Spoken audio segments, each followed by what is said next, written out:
Good afternoon, everyone. HI first year. Wait a minute. Yes, HI first year, paper 7. ठीक है, इसमें ये आपके सेकेंड यूनिट पर हम चल रहे हैं, जिसमें हमें अब सेकेंड यूनिट का 4 पॉइंट करना है। फैक्टर इन्फ्लुएंसिंग अचीवमेंट्स है ना। अचीवमेंट्स को, बच्चे के अचीवमेंट को प्रभावित करने वाले कारक, मतलब एक HI बच्चे की उपलब्धियों को कौन कौन से कारक जो हैं, कौन कौन से कारण जो हैं प्रभावित करते हैं। ठीक है, इसके बारे में आज हम डिस्कशन करेंगे। तो चलिए हम अपना वीडियो स्टार्ट करें। उपलब्धियों को प्रभावित करने वाले कारक, किन की उपलब्धियों को? एक HI बच्चे की उपलब्धियों को, है ना। तो इसमें पहला कारक क्या है आपका? पहला है बच्चे की श्रवण दोष की तीव्रता एवं श्रवण दोष का प्रकार। पहली जो बच्चे को प्रभावित करता है, जो उसकी उपलब्धियों को, वो है उसका श्रवण दोष का प्रकार और उसकी तीव्रता। ठीक है, मतलब कि बच्चा किस लेवल पर अक्षम है सुनने में। अगर वो थोड़ा है, माइल्ड है, तो क्या है कि श्रवण यंत्र के द्वारा काफ़ी हद तक उसको फैसिलिटी प्रोवाइड की जा सकती है, जिससे वो चीज़ों को अच्छे ढंग से समझ सकता है, अपनी उपलब्धियों को अच्छे से प्राप्त कर सकता है। लेकिन अगर बच्चा मॉडरेट है, सीवियर है, तो उसको बहुत प्रॉब्लम आएगी इस चीज़ों में, है ना। तो ये जो उसके श्रवण दोष का प्रकार है और जो श्रवण दोष की तीव्रता है कि कितने लेवल की है उसकी श्रवण क्षमता का ह्रास कितना हुआ है, ये उसके जो अचीवमेंट हैं उसको बहुत ज़्यादा, जो उसका उपलब्धियां हैं जो बच्चे की, उसको बहुत ज़्यादा प्रभावित करती हैं। ठीक है, दूसरा आता है भाषा एवं वाणी संबंधित मौखिक वातावरण। ठीक है, अब चूंकि बच्चा श्रवण बाधित है, तो जो भाषा वाणी का जो मौखिक वातावरण है वो बच्चे को बहुत प्रभावित करेगा। क्योंकि जब बच्चा सुनने में अक्षम है, तो जाहिर सी बात है उसमें भाषा का ज्ञान और वाणी का विकास बहुत लेट होगा। तो उससे क्या होगा कि उसके अंदर बहुत ज़्यादा उस चीज़ के प्रति प्रॉब्लम्स क्रिएट होंगी। ठीक है ना। तो जो चीज़ उसको जिस एज में सीखनी है, जिस एज में जिस चीज़ को उससे प्राप्त करना है, उसका विकास क्या होगा, उसका स्तर धीरे हो जाएगा। ठीक है, तो जो उसकी उपलब्धियां होंगी वो कहीं ना कहीं उससे बहुत ज़्यादा प्रभावित हो जाएंगी। ठीक, तीसरा है आपका बच्चे से विद्यालय एवं घर में प्रयोग की जाने वाले संप्रेषण के प्रकार एवं विधियाँ। अब ये क्या है कि बच्चे के साथ किस तरीके से घर में माता पिता या घर वाले व्यवहार करते हैं, किस तरीके से, कौन से संप्रेषण के माध्यम से उसके साथ बातें करते हैं, किस प्रकार की विधियों का प्रयोग करते हैं। ठीक है, और विद्यालय में उसके साथ किस तरीके का वातावरण उसको प्रोवाइड किया जा रहा है, किस तरीके का संप्रेषणीय माहौल है वहाँ का, ये बात जो है बच्चे को बहुत ज़्यादा प्रभावित करती है। अगर बच्चे के साथ टोटल कम्युनिकेशन यूज़ किया जा रहा है घर में और स्कूल में, तो बच्चे का विकास बहुत अच्छा होगा, है ना, उसकी उपलब्धियां ज़्यादा प्रभावित नहीं होंगी। किंतु अगर बच्चे के साथ संपूर्ण संप्रेषण न करके खाली आप उससे हल्का फुल्का कुछ कर रहे हैं, लिख करके दे रहे हैं, या थोड़ा बहुत संकेतों के माध्यम से बातें कर पा रहे हैं, उसका आप स्पीच डेवलपमेंट नहीं करा रहे हैं, है ना, ये सब चीज़ें अगर आप उसकी नहीं करवा रहे हैं, तो उसकी उपलब्धियां बहुत ज़्यादा प्रभावित होंगी। ठीक है, अब चौथा पॉइंट आता है आपका बच्चे के भाषा, वाणी एवं शिक्षा में अभिभावक की सहभागिता। देखिए, बच्चा क्या है, सबसे अधिक किसके साथ अपना समय बिताता है, वो है उसके अभिभावक।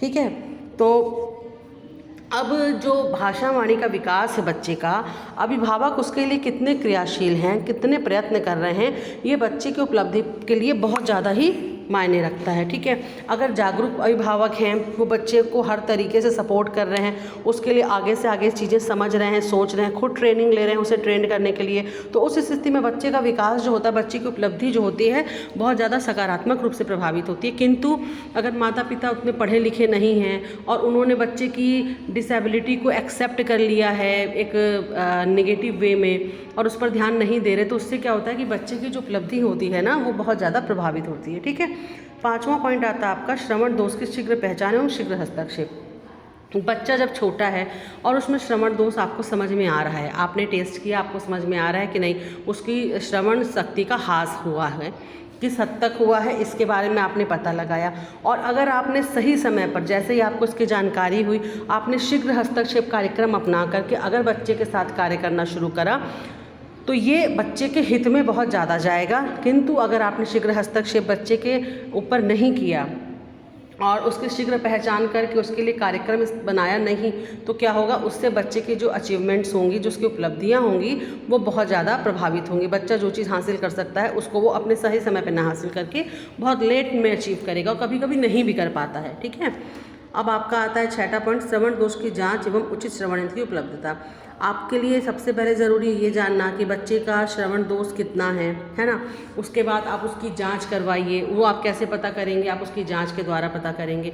अब जांच हो गई आपकी, अब माइल्ड है, मॉडरेट है, उसके अकॉर्डिंग कौन सा ऐड यूज़ होगा उसके लिए, हेयरिंग ऐड आपको किस टाइप का उसके लिए चाहिए, इन सारी चीज़ों का पता लगा करके ये सब चीज़ें अगर आप उसको प्रोवाइड करवाएंगे तो बच्चा सही तरीके से चल पाएगा, वरना ये एक कारण हो सकता है उसकी उपलब्धि को प्रभावित करने के लिए। अब आता है आपका सामाजिक विकास एवं समाजीकरण। अब चूंकि बच्चा एक श्रवण बाधित बच्चा है तो जाहिर सी बात है उसका कम्युनिकेशन लेवल जो है उस स्तर का नहीं रहेगा कि वो समाज में कम्युनिकेट कर पाए, ठीक है। तो कहीं ना कहीं वो समाज से कटेगा, ठीक है। जब वो समाज से कटेगा तो उसका समाजीकरण नहीं हो पाएगा उसकी श्रवण हास्य के कारण। तो ये जो पॉइंट है उसको बहुत ज़्यादा इफेक्ट डालता है, ठीक है। अब आता है आपका श्रवण दोष की रोकथाम। अगर आपने सही समय पर श्रवण दोष की रोकथाम नहीं करी, उसके लिए उपचार नहीं करे, तो ये बहुत बड़ा कारण बनता है बच्चे की उपलब्धता में, ठीक। अब आपका 9वां पॉइंट है श्रवण दोष प्रबंध एवं श्रवण यंत्र का चुनाव। देखिए श्रवण दोष प्रबंध आपको करना है, ठीक है, आपने करा भी, लेकिन अगर आपने सही क्षेत्र में श्रवण दोष प्रबंध नहीं करा, आपको करना है मॉडरेट क्लियर, आपने माइल्ड के बेस पे कर दिया तो वो तो यूजलेस है। इसलिए आपको ये ज्ञान होना बहुत आवश्यक है कि किस दोष में किस तरीके का श्रवण प्रबंध हमें करना है और किस श्रवण यंत्र का यूज़ हमें किस बच्चे के लिए करना है। क्योंकि देखिए श्रवण यंत्र कई तरीके के होते हैं ना, माइल्ड में अलग होंगे, प्रोफाउंड में अलग होंगे, मॉडरेट में अलग होंगे, तो क्या होता है सीवियर में अलग होंगे। तो आपको ये चीज़ नोटिस करना बहुत इंपॉर्टेंट है कि किस बच्चे के लिए किस टाइप का हेयरिंग एड की आवश्यकता है, हेयरिंग एड सही से काम कर रहा है कि नहीं कर रहा है, इन सब चीज़ों की जांच परख करना, टाइम टाइम पर उसका रख रखाव करना, ये सब बहुत आवश्यक है। क्योंकि अगर इन सब चीज़ों पर ध्यान नहीं दिया जाए तो बच्चे की उपलब्धता बहुत ज़्यादा मात्रा में प्रभावित होती है। क्योंकि वो एकमात्र साधन है जो बच्चे को कम्युनिकेट करने में, बच्चे को का संप्रेषण दूसरों के साथ स्थापित करने में उसकी बहुत ज़्यादा मदद करता है। और अगर इस चीज़ में हम पीछे रह जाते हैं तो बच्चे की उपलब्धता जो होती है बहुत ज़्यादा प्रभावित होती है, ठीक है।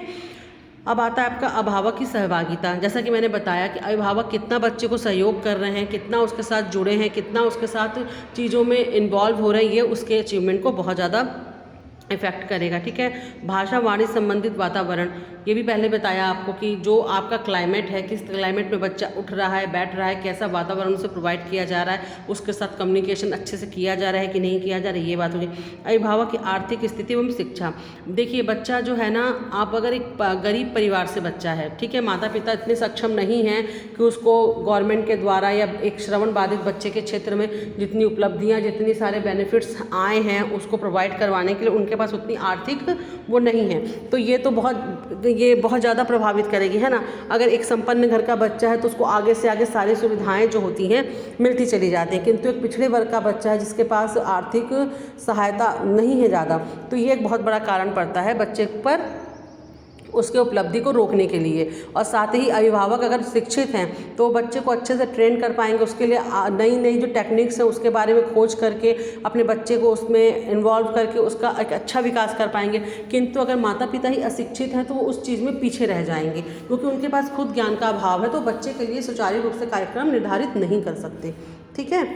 अब आता है आपका सरकार द्वारा दी जाने वाली उपलब्ध सेवाएं। देखिए सरकार द्वारा जो सेवाएं दी गई हैं, बहुत तरीके की सेवाएं दी जा रही हैं, किंतु इसका सही तरीके से ज्ञान न हो पाने के कारण बच्चे का विकास जो है, बच्चे की उपलब्धियां बहुत प्रभावित होती हैं। इसीलिए हम लोग ज़्यादा से ज़्यादा जो ट्रेनर्स होते हैं, जो सोशल वर्कर्स होते हैं, वो अधिक से अधिक कोशिश करते हैं, जो कार्यकर्ता होते हैं, कि एक श्रवण बाधित बच्चे के माता पिता से, उसके परिवार से अधिक कम्युनिकेट करें, उन्हें गवर्नमेंट की सेवाओं के बारे में बताएं, उनकी फैसिलिटीज़ के बारे में बताएं। क्योंकि अगर ये सारी फैसिलिटीज़ के अकॉर्डिंग बच्चे का कार्यक्रम बनाया जाता है तो बच्चा जो है बहुत ज़्यादा प्रभावित होता है। अगर इन कार्यक्रमों के अगेंस्ट बनाते हैं, इनको यूज़ न करते हैं, तो बच्चे का जो होता है बहुत ज़्यादा हास होता है, उसकी उपलब्धियों का बहुत हास होता है, ठीक है। अब आता है आपका शासक द्वारा भाषा वाणी एवं संप्रेषण में प्रयोग की जाने वाली शिक्षण में प्रयोग की जाने वाली तकनीक, ठीक है। शिक्षक द्वारा, शासक नहीं है, शिक्षक है, ठीक है। बच्चा स्कूल में जा रहा है, पढ़ रहा है, ठीक है, शिक्षक के साथ है, तो वहाँ पर टीचर उसको किस तरीके से टीच कर रहा है, उसको किस तरीके से कौन कौन से टेक्निक्स यूज़ कर रहा है उसकी टीचिंग में, है ना, उसकी टीचिंग का प्रोसेस क्या है, किस टाइप का कम्युनिकेशन उसके साथ किया जा रहा है, ठीक है। और किस तरीके के TLM के साथ उससे टीच किया जा रहा है, उसका क्लाइमेट कैसा है, टीचिंग जो है आपका सेटअप कैसा है, क्लासरूम मैनेजमेंट कैसा, ये सारी चीज़ें होती है ना बच्चे की उपलब्धि को बहुत ज़्यादा प्रभावित करती हैं। ठीक है, तो ये यहाँ पर मोटे मोटे जो 14 कारण हम लोगों ने देखे हैं, ये किसी भी बच्चे की जो उसकी क्षमता जो होती है, जो उसके कार्य करने की क्षमता, सीखने की गति, इन सबको बहुत ज़्यादा प्रभावित करते हैं। ठीक है, तो ये आपका सेकंड यूनिट का 4th पॉइंट यहाँ पर ख़त्म होता है और इसके साथ हमारा सेकंड यूनिट कंप्लीट हुआ। ठीक है, हम नेक्स्ट वीडियो में नेक्स्ट यूनिट के साथ डिस्कशन करेंगे। तब तक के लिए बाय।